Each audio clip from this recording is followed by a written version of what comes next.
You've come to the right spot. It's another edition of Lewis at Large. 60 minutes of smart talk radio is in your future, with guests from all walks of life and all points of view.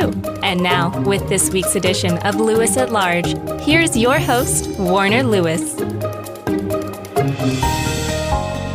Welcome, everybody, to another segment of Lewis at Large Radio. And, of course, that means yours truly, Warner Lewis, once again at the command of the flight deck here. And Smart Talk Radio once again in your future. Going to have fun this time. We're going to be talking to Mary Rolfe Lamontagne. And I think I have the name right. She's going to correct me throughout the show if I do not. But the work is called Eats. Enjoy all the seconds. There are 135 colorful recipes to savor and save. Quite a work indeed. Very, very interesting piece. Lots of recipes, lots of pictures, lots of colorful descriptions. Mary, how are you, my friend? I am very well. Thank you for having me on your show. You bet. I know that food is important to you. You went to Middlebury College. You went to chef school and culinary school after that. Share with our Lewis at Large listeners, if you would, a little bit of background about your professional career, and then we'll dive into the whole concept of enjoying all the seconds. Well, I'm a Canadian-born, American-educated Ritz-Escoffier Chef School graduate who now trains chefs in Southern Africa in bush camps. So I'm in mainly Botswana, Namibia, South Africa, and I take young chefs who have never really had the chance to be fully educated in chef schools, and I help them develop recipes and learn how to put together menus for the bush camps that many North Americans, Europeans, now Asians travel to see the animals and to see the beautiful vistas of Africa. And since being there, I've discovered that we just waste a lot of food, and that's what got me going on this book, Eats, Enjoy All the Seconds. And it's a way to look at fruits and vegetables in a different way and to treat them as a main rather than as a side dish, and to enjoy them rather than have them as sort of second thoughts in meals. Why Africa for you? Tell us about that connection. How'd that start? I moved to South Africa because of my husband. He started an NGO called Enablus, and I was working there. I had a background in cooking, and I decided I really wanted to work in Southern Africa, and I noticed that my skills were needed there, and so by chance, a friend of mine invited me to redo her whole kitchen and menus for a bush camp, and that's how it all started. And then I started having contracts, and I now go into bush camps with my reputation to help reduce costs in the kitchen, reduce waste, and make sure that the guests are happy when they leave. So the idea was this book comes as a result of your real-life experience day in, day out, watching food being wasted or not being maybe used as efficiently as possible. I'm curious, when you see that happen in South Africa, do you see more of it in the States necessarily or less? There's a lot more in the States. Obviously, in South Africa, the average person doesn't have food security as we do here, though I do know that in the U.S., 1 in 6 Americans lack secure supply of food, which is surprising. It's not surprising, actually, but it's shocking because 40% of all our food in North America, that being the U.S. and Canada, ends up in the garbage bin. From farm to table, 40% ends up being wasted, which is really sad. And that's what got me started, being in North America, moving to South Africa, seeing less waste in South Africa, and then coming back and seeing my family during the summer months and realizing, oh my gosh, I have to do something, because I've been learning from being in South Africa, which is sort of interesting because we as North Americans feel that we have to go save the Africans. And in fact, I learned from them to make a difference and how to really reduce my waste in my kitchen. What I'm just curious, and maybe this is a political answer, maybe it's who knows where it comes from, but from your from your experience, and let's don't talk about Americans. We'll just talk about Western culture in general. Does Western culture approach and think about its relationship with food wrong or right, or does it just need to be tweaked a little bit? What would you change maybe in how we look at just the food that we eat?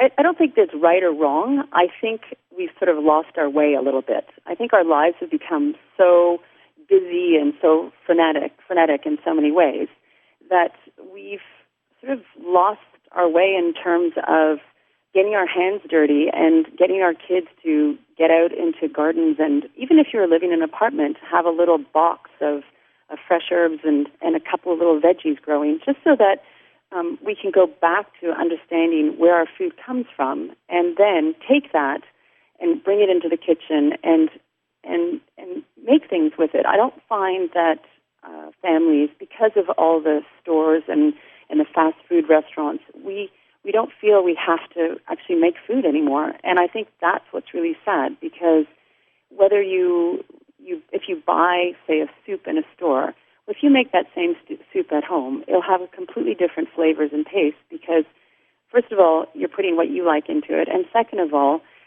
it's homemade. It's not store-bought where there's lots of other stuff in it, just so that it lasts a bit longer. And I think that's the biggest problem. We go, we don't have time to cook. We don't have time to cook.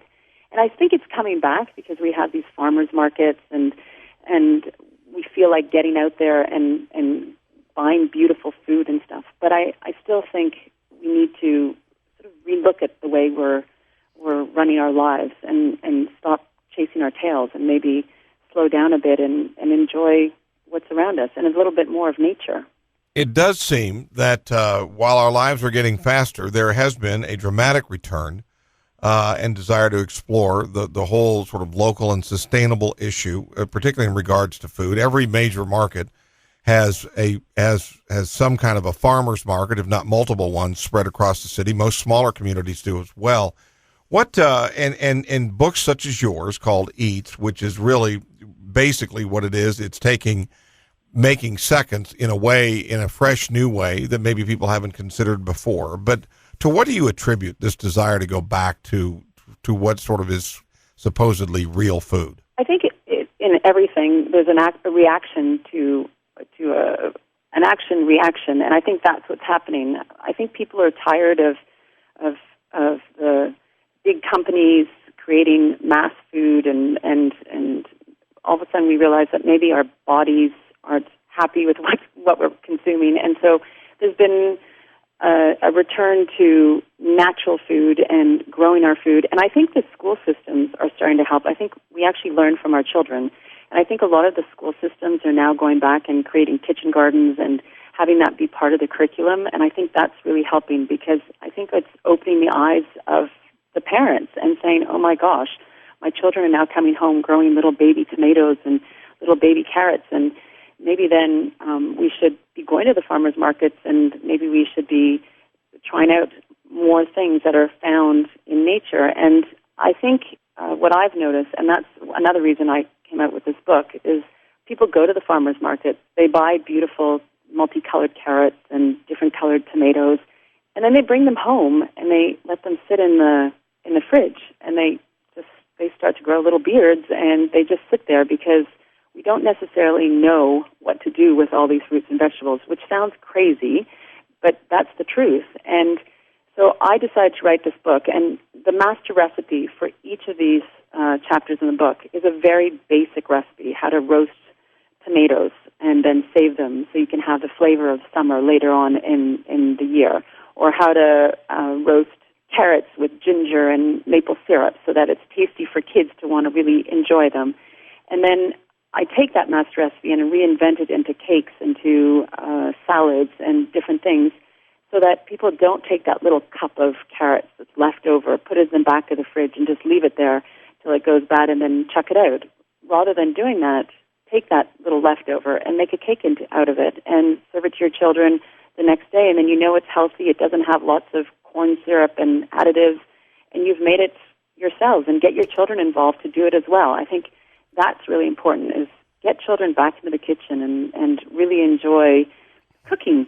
And I think that's something that is one of my takeaways, is to really get the family involved so that you can have more family interaction as well. Right. I have asked other authors, particularly those and those interested in sort of returning to a more local and sustainable and fresh food diet. But how do you answer, again, the working mother or father, for that matter, that says, by the time we get home, it's 7:45, everyone is absolutely exhausted, and what you're talking about is wonderful, but it feels like it's going to take a lot of time? And I completely understand that because we all are very busy and working mothers, working parents, it's really tough. So if you're going to that farmer's market on the weekend because you want to enjoy that with your family, then bring the stuff home and make a plan. Make a plan where you can cook ahead. You can cook 3 or 4 things ahead of time, freeze them, put them in your fridge, and then have them ready to go during the week. And I think that's something that's really important, is to plan ahead. I think, honestly, that's the only way to make this work, is to make a meal plan. Don't go crazy and buy a million different things, but stick to what you're thinking of cooking for the week. Freeze stuff. Take advantage of your freezer space. Make sure it's well marked so you know exactly what's in there. And then things are much calmer during the week. And that's the way I've always done it, because I have been working during the week, and my husband travels a lot and works a lot, and I have 3 children, and that's the only way that it can possibly work. And during the weekends, when you have your children at home, get them involved with it too, so that they actually want to eat it, because I think that's the biggest thing, is picky children. You don't want to cook that because you know they're not going to eat it, so they're going to go to bed hungry, so I'm going to have to make another meal. Don't do that. Get them involved, and so that they start appreciating what they're eating and they know what's going on. Well, let's dive into it. We're talking about the book Eats, Enjoying All the Seconds. There are 135 colorful recipes to savor and save. The author, Mary Rolfe Lamontagne, and she has been a chef around the world, currently teaching others in South Africa, but she does live in the Western Hemisphere. Mary, let's just from a global point of view here, give us one of the recipes that comes to mind for you for a main course that it really stands out to you. So probably one of the more South African main courses, I've taken a roasted butternut. So I've used roasted butternut with a roasted chicken and mashed potatoes initially, the first meal. And then the second meal, I've taken that roasted butternut and I've made it into a lentil butternut babuti, which is a typical South African recipe, and it's often with lamb or beef, but I use it on the Meatless Monday to do it without any meat. But then if someone wants meat with that, then I create some sort of grilled pork tenderloin or some sort of turkey burger or something to go with it, because some people want to have their meat. Another example that I could probably use is leftover broccoli. I do, or leftover cauliflower. So I do a cumin-scented roasted cauliflower. The next day, I reinvent it to a mac and cheese with the cauliflower chopped up in it. So you get the healthy vegetable chopped up. It's mac and cheese. Kids love it. Serve it with a nice green salad, and you have a second meal ready to go. When you, I'm curious as to anytime we want to go back and explore some more recipes, but when we're talking about, you mentioned specifically spending time with your children, bringing them into the kitchen. Do you think doing that makes them think about things other than dessert? I have a really bad sweet tooth, so that's not a good question. No, I'm just kidding. But yeah, I do. And depending on how old the children are, I sort of think that it's important in the beginning to make fun things. One of my kids' most favorite recipe I learned from my mother, and it was zucchini bread, which sounds sort of crazy, but it's so basic and it's fun and it's got green stuff in it. But when they see it and then they get to taste the batter, and which is always a bit of a no-no with the raw eggs, but I still let them taste it, and they're surviving it, and they're 19, 21, and 24, so they're fine. But that zucchini bread, believe it or not, grated zucchini, you think, ooh, gross, green things in it, and they love it. They bring it to school. They serve it to they used to bring it to school and serve it to their friends, and their friends couldn't believe they were eating zucchini after they were told about it. So getting them to see what they're cooking makes them less afraid of it all. Another one are these little bocce balls that I was taught how to do in India, and I just do it with cauliflower. So I take that cumin-scented cauliflower and I wrap it up in a little batter and I bake it. And that as well is something that's really great and they love. Carrot hummus, left over from gingered carrots. They would never have thought that they could put carrots with a hummus, and it's one of their favorite things to eat now. So there's lots of different ways of getting kids involved and even adults to start having them taste things. I had a cocktail party last night that I went to, and I said, let me please bring something. So I brought these roasted red pepper with capers and mozzarella bruschettas, and the person I brought the food to said, oh, no, I don't eat red peppers. And I said, okay, I won't take it as an insult, but why don't you just try it? And so they tasted it, and they're like, wow, this isn't bad at all. I said, no, you just have to open your mind and taste it. You like the cheese, you like the capers and everything else, and you like it. And she loved it. So those are just having people finally taste it or using it and getting involved with it is the key to really having people try out different things. Mary, another question we ask those that compile these tremendous recipe books. How tough was this to narrow these down to 135?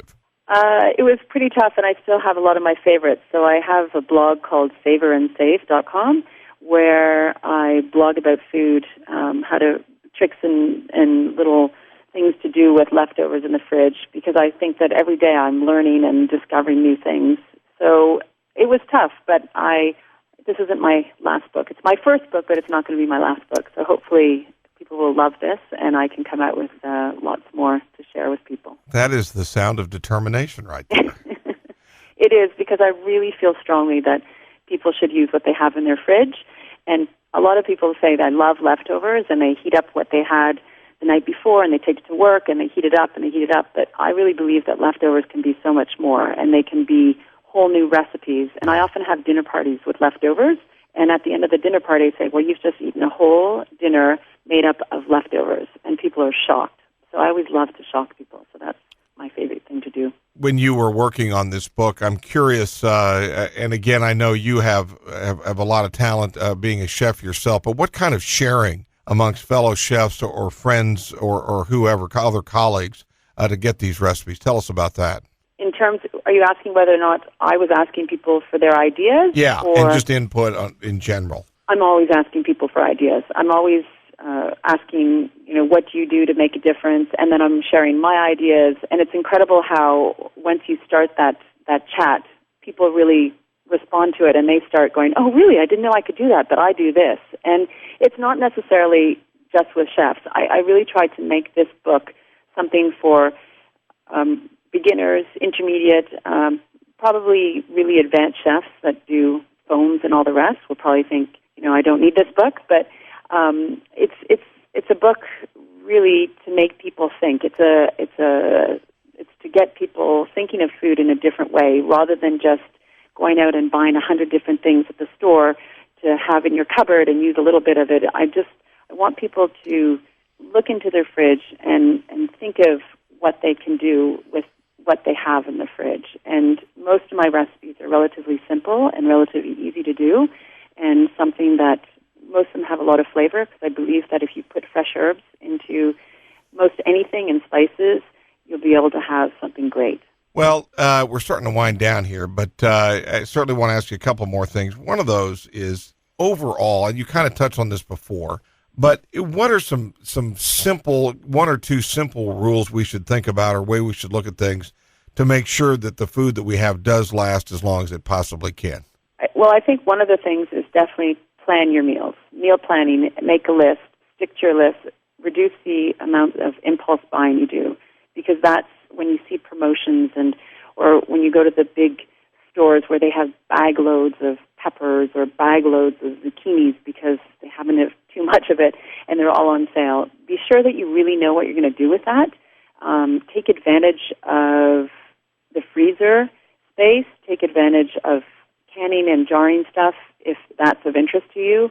And don't over-prepare. Really try to think about what you're doing, how many people you're feeding, and prepare for the proper amount. And if you want to reinvent into 2 or 3 different things, then be sure that you're going to do it maybe at the same time that you're preparing the first meal, so that you aren't left with a little cup of carrots that sit in the back of your fridge, start growing beards, and then you have to throw them out.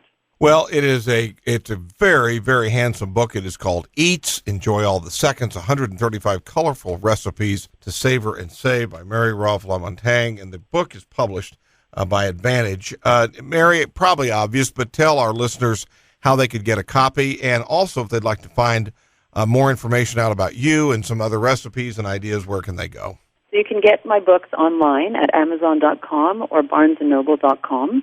I also have a Facebook page called Mary's Savor and Save, and I also have a web or blog called SavorandSave.com, and Savor is with an O-U-R at the end, the Canadian version of it. And if you have any questions, please, I'm open to helping anyone, anywhere, and you can reach me through my Facebook page or on my website. Well, thank you so much for spending some time today.